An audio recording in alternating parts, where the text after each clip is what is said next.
Tuesday, the president described his relationship with Benjamin Netanyahu as businesslike. Did he mean that? Did he misspeak? No, not that I'm aware of. One reason I ask is the only other person he describes a businesslike relationship with is Vladimir Putin.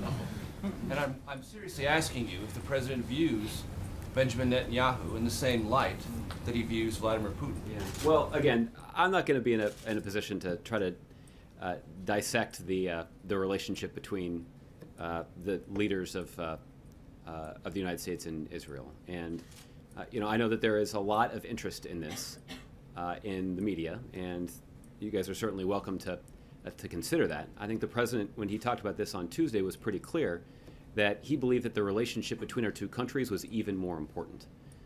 And that relationship is characterized by open communication. It's characterized by very close security cooperation. And it's characterized by a commitment to shared values and ties between the people in our two countries that make Israel our most important ally in the Middle East.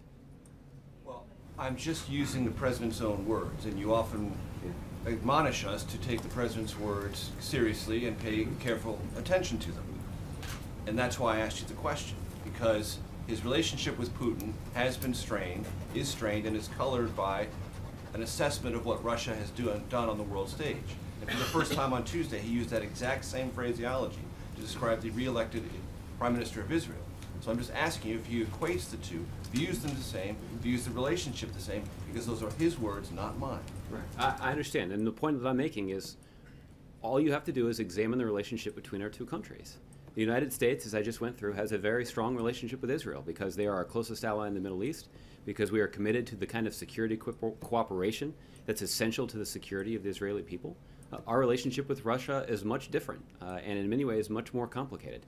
We have serious concerns about the way that Russia has conducted themselves in Ukraine, but yet we are working closely with Russia to hold Iran accountable and to ensure that Iran does not obtain a nuclear weapon. So there's a lot of interesting consideration of the kind of relationship that we have with Russia.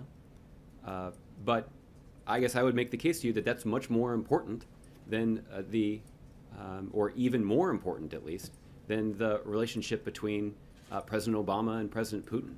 And so again, I can understand sort of the interest in that, but I think what we've been very clear about is when the president is having these kinds of conversations with world leaders, he's doing so to advance the interests of the United States as it relates to our relations with these countries.